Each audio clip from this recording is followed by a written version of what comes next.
Čia taip nuo karščio jūs jau viskas. Gulkite nuo žemės, neišgyvės jau man atrodo. Taigi, sveiki gyvi.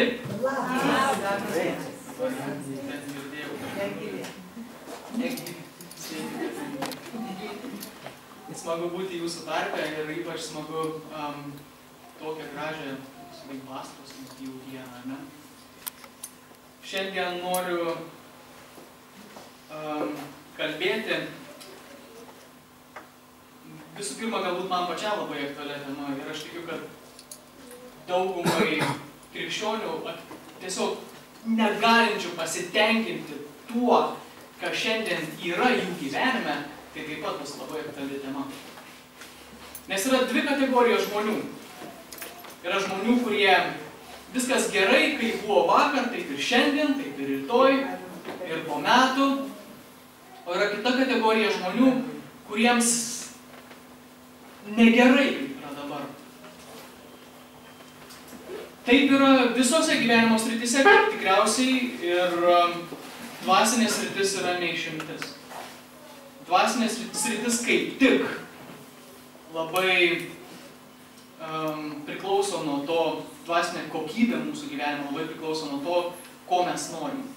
Ar mes pasitenkinam tokiu, koks aš esu šiandien? Ar viskas gerai su tuo, kas aš buvau vakar ir aš sutinku būti toks rytoj? Kas iš jūsų meldžiatės prieš eidami miegoti? Pakelkite rankas. Taip ir tikėjausi. O kas iš jūsų prašote Dievo?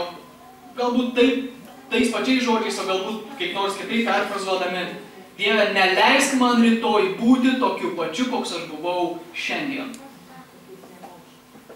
Nemokant tokiais. Aš šiandien noriu papasakoti jums istoriją iš Šventojo rašto, kuri labai tiksliai atskleidžia pat mūsų šią dvasinę patirtį. Ko Dievas nori mūsų gyvenime, kame jis mato galbūt susirūpinimą, žiūrėdamas dažnai į krikščionių gyvenimą, aš tikiu. Ir kur dažnai mes pražiūrim problemą savo pačių dvasiniuose gyvenimuose ir esam kaip tie, žinot, kaip tie žmogeliai, kaip voverytės įsukusios į tą ratą, žinot, tą tokį. Ir niekaip iš jo negalim ištrūkti. Mes atrodo, kad turėtumėm augti, turėtumėm keistis, turėtumėm kasdieną panašėti Kristų vis labiau ir labiau, tačiau vis tas ratas ir aš ir niekas nesikeičia tame rate. Taigi šita istorija yra iš Jozijos knygos. Niekam nepaslaptis, kad Jozijos knyga yra viena iš nuostabiausių istorijų kupina. Ten galima rasti tokių stebuklingų istorijų, kurias Dievas padarė su savo tauta.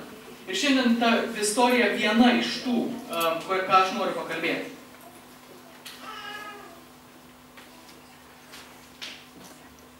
Aš pavadinau tai, ką mes kalbėsime šiandien tema sienos. Ir noriu pakviesti visus atsiversti Jozijos knygą nuo 1 skyriaus.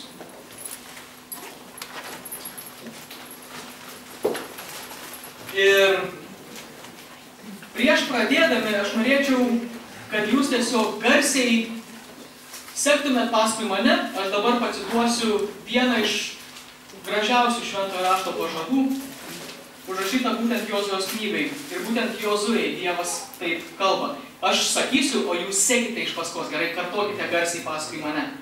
Būk stiprus ir ryžtingas. Nesibaimink ir nenuogąstauk. Nes aš viešpats tavo Dievas. Su tavimi. Kad ir kur tu eini. Izraelio istorija prasideda nuo jų kaip tautos išlaisvinimo istorija prasideda nuo to, kada Dievas pavargsta žiūrėti į žmonės, kurie nuolat vergauja. Izraelio istorija yra vergų istorija. Didžiąja jų tautos dalimi izraelitai nuolat buvo ujami pačioje savo istorijos pradžioje. Daugybę metų neišvengiamos vergovės Egipte nori nenori atnešė tam tikrą turbūt geną į jų kraują, kad jie savo širdyje ilgai turėjo kovoti dėl savo laisvės. Ne ta tikrąja to žodžio prasme, ne deklaracija, ne paskelbimas, aš esu laisvas. Tačiau ta tikroji laisvė, kuri jų širdyje užgimė daug vėliau. Tačiau šita istorija prasideda būtent nuo to, kada Dievas pamato savo tautos kančią. Jis siunčia žmogų Mozę, kad išvaduotų, kad jis būtų jo įrankis tautos istorijoje. Mozė sugeba įtikinti tautą, sekti juo, sugeba įtikinti, kad jis yra Dievo siųstas. Jūs žinote ir prisimenat, kiek tai jam kainavo. Jis sugeba įtikinti ne vien savo paties jėgomis faraoną, kad jis išleistų jo tautą. Ir štai tauta yra laisva. Praėjusi Raudonąją jūrą, jis stovi savo laisvės akivaizdoje. Ir klausimas toks, ką dabar daryti su laisve, kurią jie turi? Būdami vergai savo prote ir savo širdyje, jie nelabai išmanė, ką daro paprastai laisvi žmonės. Kai aš buvau mažas vaikas ir manęs mama klausdavo, ar tu nori jau eiti į mokyklą, aš sakydavau, noriu eiti į mokyklą. Ir klausdavau, kodėl tu nori eiti į mokyklą? Sakau, dėl to, kad tenai nereikės miegoti po pietų pogulių. Taigi, aš nelabai išmaniau, kam ta mokykla reikalinga ir kas tenais bus toje mokykloje, tačiau man labai patraukli buvo pati mintis. Aš nebeisiu į darželį, nes ten mane užknisa, kada liepia miegoti ir aš jau nenoriu miegoti. Aš didelis. Taigi, mokykla man buvo gerai tuo, kad tenais nereikės miegoti. Taigi, izraelitai stovi savo laisvės akivaizdoje, štai prieš juos tyrai, nebėra tijūnų, kuriuos juos ten plaka su tais baltagais, vaikydami plytų daugiau, ar ne, įdėk šiaudų daugiau ar mažiau. Jiems nebereikia nieko daryti, jie nuo nieko nepriklausomi, jie dabar laisvi, gali daryti, kas jiems šaus į galvą, eiti ten, kur juos viešpats veda, arba galbūt netgi nusisukti ir eiti į kitą pusę. Jie gali tai daryti. Ir jie ėjo 40 dienų nuo to Raudonosios jūros krašto, per kurią jie perėjo iki pažadėtosios žemės Kanano slenksčio prie Jordano. Atėję tenai, jie sustojo. Ir čia mes prisimename istoriją, kada yra išsiunčiama 12 žvalgų ir tie 12 žvalgų parėję namo, išstudijavę visą tą pažadėtąją žemę, ką papasakojo. Graži ta žemė, faina tenai. Ten žmonės gražiai gyvena, derlinga. Iš tikrųjų, Dievas nemelavo. Tai iš tikrųjų žemė, kurioje pienas ir medus. Tai yra, norėtumėm tokio žemė. Bet! Ir žinai ten gyvena. Ir jie tikrai nesileis, kad mes jiems užliptumėm ant galvos. Jie tikrai priešinsis. Ir žinot ką? Jie stipresni. Štai laisvė, kurią tauta pasinaudojo. Ar Dievo planas buvo, kad dabar čia ir sustotų jo tauta?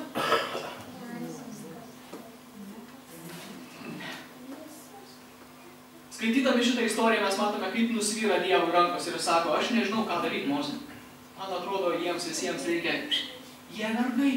Tai kas, kad jie išsilaisvinti, tai kas, kad jie jau nebe Egipte, tai kas, kad jie nebepabunda kasdieną nuo rykščių, nuo šūksmų, tų žmonių, kurie juos engia. Tai kas? Jie patys, žiūrėk, jie patys save uždaro į vergovę. Jiems gerai yra taip, kaip šiandien yra. Jie nenori patirti nieko naujo, jie nenori išbandyti nieko tikro. Jie nori, kad viskas būtų, jie nori netgi meniu turėti tą patį, valgyti tą patį, ką jie valgė vergovai. Viskas jiems turi būti tas pats. Ir nedaug Dieve, kažkas pagrasina jiems iš šalies. Jų laisviai, kurie jie ką tik išsikovoja, reikia atstovėti, tačiau jie pirmai progai pasitaikius deda į krūmus. Ačiū Dievui, kad Dievas ne aš. Jeigu Dievas būčiau aš, būčiau pridegęs visus juos. Tačiau Dievas yra kantrus ir pilnas gailestingumo. Jis suteikė tautai šansą. Bet 40 metų jie privalėjo klaidžioti dykumoje. Įsivaizduokit, 40 dienų kelionė pavirto į 40 metų alinančią kelionę po dykumą. Iš vieno dykumos galo į kitą, ta dykuma tikrai nėra taip, kad 40 metų jūs einat tiesiai ir neprieinat jos galo. Ne, tai dykuma maža, jūs sukat ratus, nuolat sukat ratus, sukat ir sukat tos ratus per tą pačią dykumą. 40 metų. O, mes čia jau praėjom, bet nieko tokio, pasižiūrėkit, nauja kopa supustyta, einam toliau. O, ir čia jau buvom, bet žiūrėk, kaip pasikeitė peizažas. Prieš 15 metų buvo kitaip. Kai praėjo 40 metų, ir ta vergų karta išmirė, izraelitai vėl atsidūrė tame pačiame taške, iš kur jie buvo išėję ir nuo ko jie buvo pradėję. Jie vėl stovi prie Jordano, štai čia prasideda Jozujos pasakojimo istorija, užrašyta jo pirmose 6 knygos skyriuose. Jozuė taip pat stovi toje pačioje situacijoje, toje pačiose aplinkybėse, galima pasakyti, kad tiesiog Dievas sąmoningai nukopijuoja tas aplinkybės. Ir renkasi, ką jam dabar daryti. Ir sako, gerai, mums reikia išsiųsti žvalgus, vis dėlto reikia išsiaiškinti, ką tenais tie mūsų priešai rezga. Tačiau jie išsiunčia ne 12, o kiek?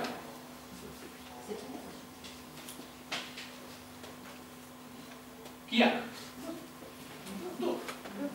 2. Ir tie žvalgai papuola į Jericho miestą. Ar ne? Pame. Ten jie susitinka fainą moterį, vardu Rahabą, kuri išgelbsti jiems gyvybę. Labai keistas dalykas, izraelitai klaidžiojo po dykumą 40 metų, o kai jie ateina galų gale ir susiduria su priešo akis į akį, Rahabą jam sako, oi, gandas apie jūsų dievas klando ir čia visi dreba iš baimės. Tie galvoja, kad čia milžinai, o tie galvoja, kad čia milžinai. Ir abu galvoja, o kokie milžinai, mes nenorime niekas turėti bendro, mes nenorime žengti pirmieji žingsnio ir pradėti tai, ką Dievas nulėmė. Jiems buvo gerai taip, kaip yra. Tačiau ta paleistuvė moteris, jinai sako, mes bijom. Pažadėk man, kad jūs išgelbėsit mane. Jie susitarė.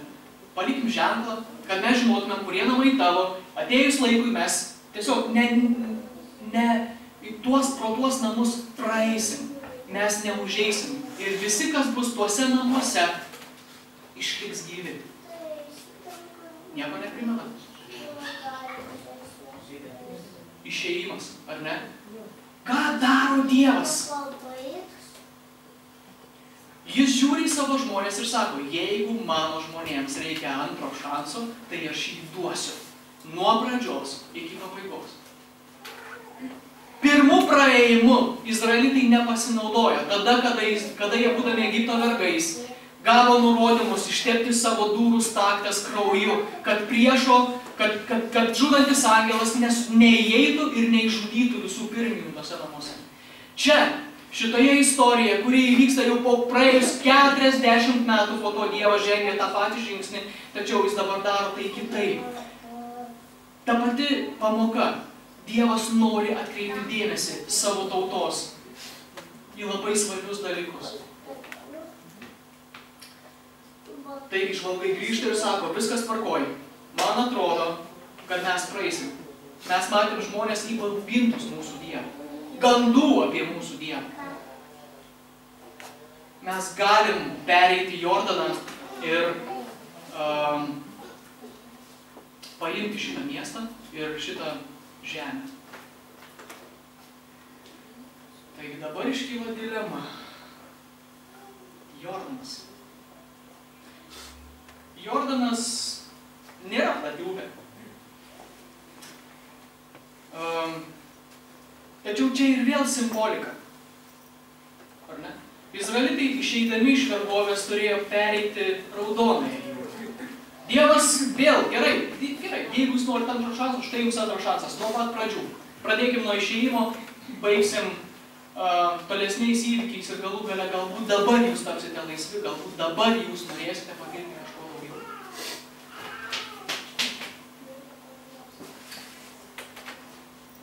Nežinau, nelabai gerai matosi dėl švietimo. Čia yra senas piešinys.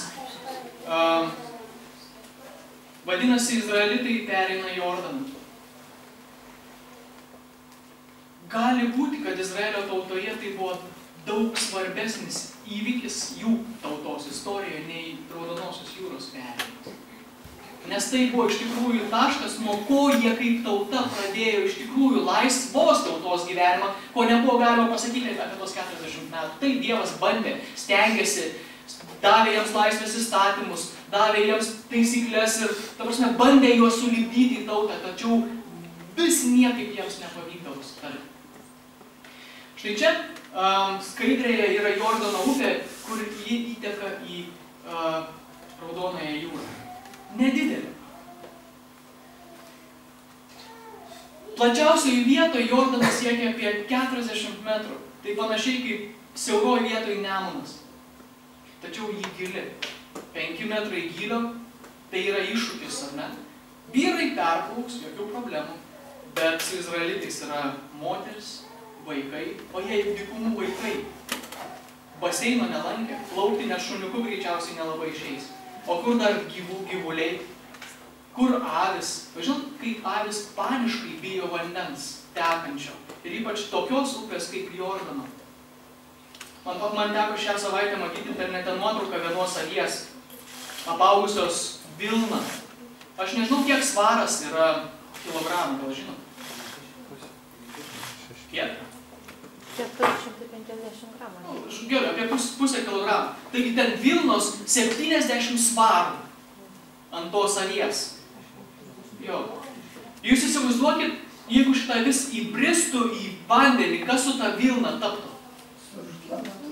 Jin sušlaptų ir greičiausiai avis tikrai nesugebėtų paplaukti, nes žmogui su rūbais sunku plaukti. O kur jau avis prisis 40 kilogramų vilnos ir dar šlapios? Eis kaip akmuo į dugną. Jordanas atrodo, gerai, kas čia yra upė tokia, mes galbūt pagalvotumėm, susiristumėm savo rūbus, perplauktumėm ir nueitumėm toliau. Tačiau tai yra tauta. O kur dar ligoniai, kur dar seniai, kur dar žmonės su negale, kur dar įvairiausi daiktai. Tai buvo kažkas.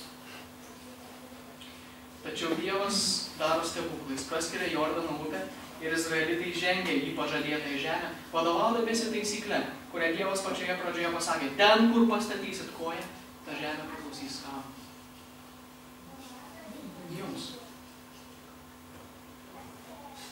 Taigi, štai jie yra jau pažadėtąją žemė, jau žingsnis žentas. Tačiau Jozue, būdamas tautos vedlys, suvokia, kad be Dievo pagalbos jie tikrai toliau niekur nejudės. Viskas tvarkoj, Dievas su jais buvo 40 metų.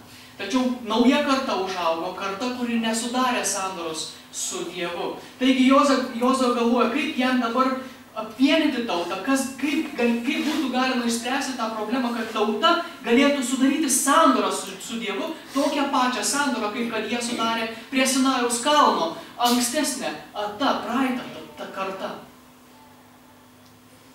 Jeigu aš būčiau geras, sakykime, karo vadas ir išmanyčiau šiek tiek karo strategiją, aš galvočiau dabar ne apie tai.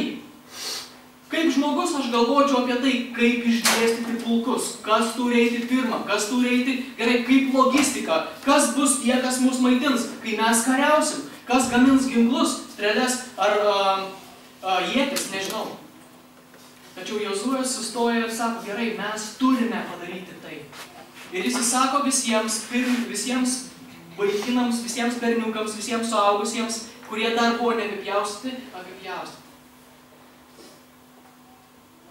Tačiau problema viena. Kai esi priešų akivaizdoje, tokios procedūros nėra labai palankus metas jas atlikti.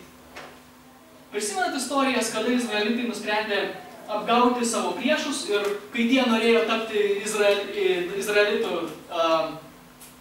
dalimi, žodžiu, susidraugauti, jiems sako, jūs apipjaustykite savo vyrus. Jie galvoja, gerai, mes taip ir padarysim, kad čia nekainuoja tai nieko. Jie apipjaustė savo vyrus, o tada izraelitai pasinaudoja progą, ką padarė. Trečią dieną, kai labiausiai skaudėjo ir kai visi kareiviai gulėjo kažkur savo palapinėse, kentėdami skausmelius, jie ką padarė?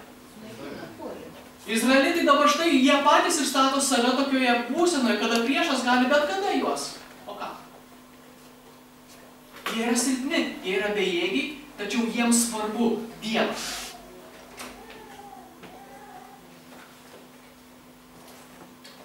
Tada sekantis dalykas, jie švenčia Paschą. Gerai, vėlgi Jozuės knyga, istorija, toliau mes žinome, kas vyksta. Ir kada galų gale Jozuė yra patenkintas tuo, ką jie atliko, kada jie atidavė tą dvasinį, sudarė tą dvasinį sandorą su Dievu, kada jau yra pasirengę eiti toliau, Jozuė sako, gerai, išeisiu apsižvalgyti šiek tiek. Ir čia dabar Jozuės 5 skyrius, atsiverskite visi, nuo 13 iki 15 eilutės. Paskaitykite kas nors. Jozuės 5, 13, 15.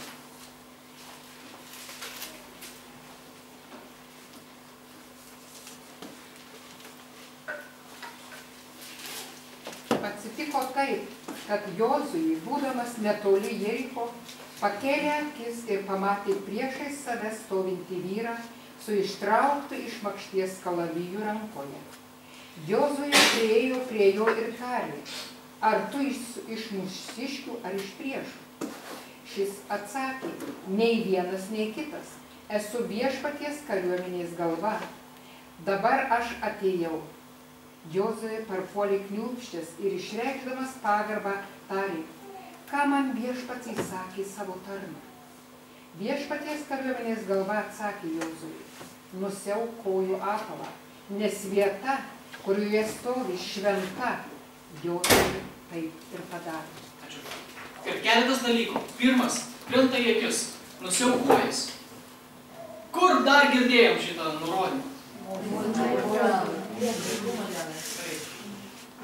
Atsekit įvykius, ką Dievas daro. Jis pasodino savo tautą į laiko mašiną. Jis atsuka viską atgal nuo pradžios tam, kad iš tikrųjų jie patirtų tą naują pradžią. Žiūrėk, kaip mes įsivaizduojam naują pradžią. Aš pradėsiu iš naujo tiesiog nuo to, kas aš esu šiandien. Tačiau Dievas nenori, kad mes pradėtumėm iš naujo nuo tos dienos, nuo tos akimirkos, kur mes esam šiandien. Dievas nori, kad mes pradėtumėm iš naujo grįžę atgal į tą kryžkelę, kurioje mes pasukome ne tuo keliu. Štai ką reiškia pradėti nuo naujo. Mes galvojam, kad pradėti nuo naujo nereiškia keisti gyvenimo, nieko nepradėti. Tiesiog mes paprašėm Dievo, Dievas atleido, naujas šansas, mes esame nauja knyga, į kurią Dievas pradės rašyti. Ne. Grįžkit atgal savo gyvenimo keliu, ten, kur jūs nusukot nuo kelio, tam, kad galėtumėt pradėti žengti naują žingsnį. Štai Jozuė, Mozės mokinys, atsiduria toje pačioje situacijoje, kur jo mokytojas, kaip ir prie degančio krūmo. Tačiau Jozuė be abejo buvo kitokios patirties žmogus. Jis dabar suvokė savo atsakomybę prieš tautą, jam reikia išspręsti karinę lygtį. Kaip paimti miestą, kuris yra priešais juos, Jerichas. Jam praverstų geras vyras su kalaviju. Ir Jozuė, kaip tikintis žmogus, galvoja, štai, Dievas atsakė mano maldą. Bet jau aš tai būčiau pamastęs. Stovi vyras su kalaviju. Jozuė iš karto klausimą, labai logiška, tu su mumis ar prieš mus? Tu esi mūsų priešas ar draugas? Ar tu eini mums padėti? Galbūt kartais Dievas tave siunčia mums į pagalbą. Tačiau ką atsako angelas? Nei vieną, nei kitą.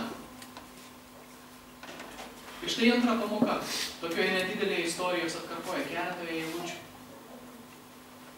Mes dažnai pasaulį skirstom jie ir mes. Tai yra mes, Dievo tautos žmonės, tai yra mes, tikinti žmonės ir jie, tie, kurie niekaip nesugeba pripažinti, kad Dievas yra.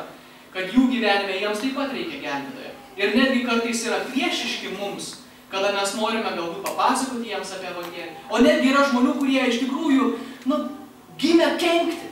Būna tokių žmonių.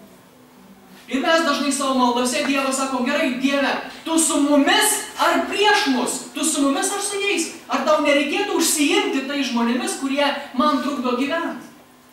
Tačiau angelas tavo sako, aš nei su jumis, nei prieš jūs.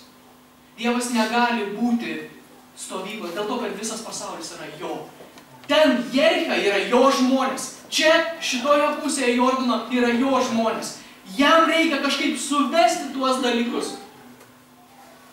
Jam reikia, kad visi būtų laimėtojai, kad patirtumėm maksimum iš Dievo, kad pamatytumėm maksimaliai Dievo meilės. Aš nei su jumis, nei prieš jūs. Aš esu kareivijų viešpats. Aš esu Dievo karių vadas. Ir turiu tau žinutę nuo Dievo. Nusiauk batus. O tai karinis patarimas. Toje akimirkoje, kada reikėjo imtis kažkokių tai gerų, aktyvių veiksmų, Jozuė gauna patarimą.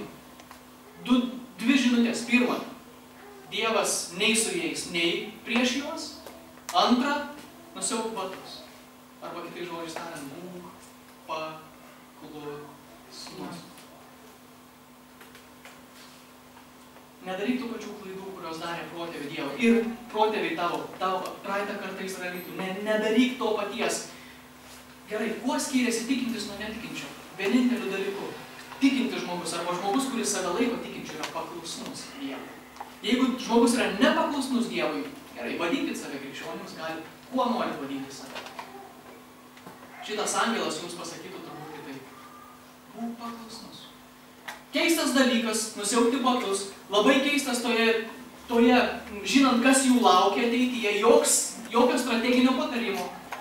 Nieko, tiesiog paklusnumas. Tačiau Jozuė paklūsta, jis nusiauna batus ir stovi Dievo akivaizdoje, taip pat kaip ir Mozė stovėjo Dievo akivaizdoje. Štai nauja pradžia Izraelio tautai. Dievas atsuko viską nuo tos akimirkos, kur Izraelitai buvo, iki tos akimirkos, kada Mozė darė sprendimus. Paklusti Dievui, eiti išvaduoti tautą ar ne. Klausyti Dievo visame kame ar ne. Jozuė atsiduria toje pačioje situacijoje ir paklūsta. Ir angelas sako, gerai, žiūrėkim toliau. Štai dar keistesnis patarimas, kurį aš noriu tau duoti. Priešais jis yra Jeriko miestas.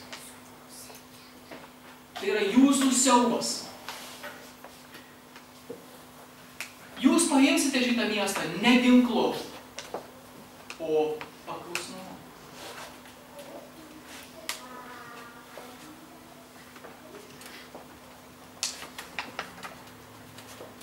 7 dienos jūs eisite aplink šitą miestą. 7 dieną jūs eisit 7 kartus aplink šitą miestą. Kai apeisite 7 kartus, visi vieningai vienu balsu suriksite, trimitai trimituos gaus ir Dievas atiduos šitą miestą jums. Keista strategija karo, ne? Tačiau ką daro Dievas? Kad suprastumėm, kas vyksta toliau, galbūt būtų labai prasminga šiek tiek pasižiūrėti, kas per miestas yra Jerikas.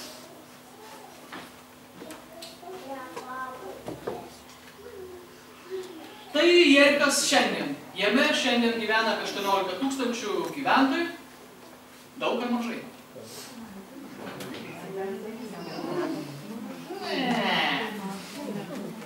18 000 žmonių. Gan mažas miesteliūkštis.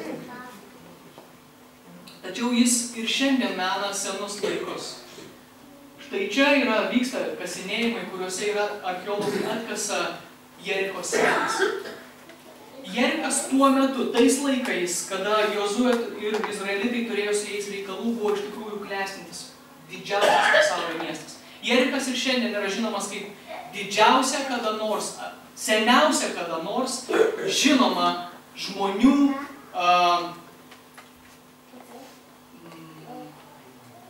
gyvenvietė. Tuo metu tai buvo klestintis centras, karinis pasididžiavimas. Dar niekam niekada iki tos akimirkos, kai Izraelitai peržengė Jordaną, nebuvo pavykę Jeriko užimti.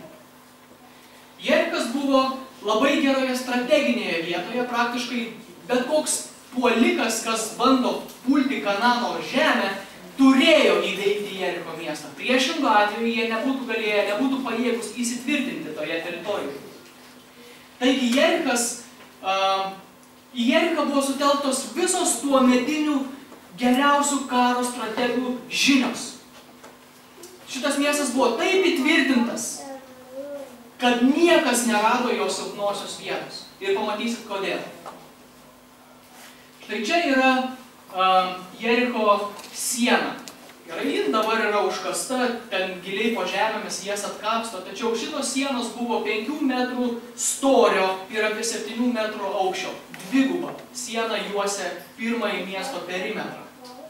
Tačiau pats miestas buvo taip pat pastatytas labai ypatingai.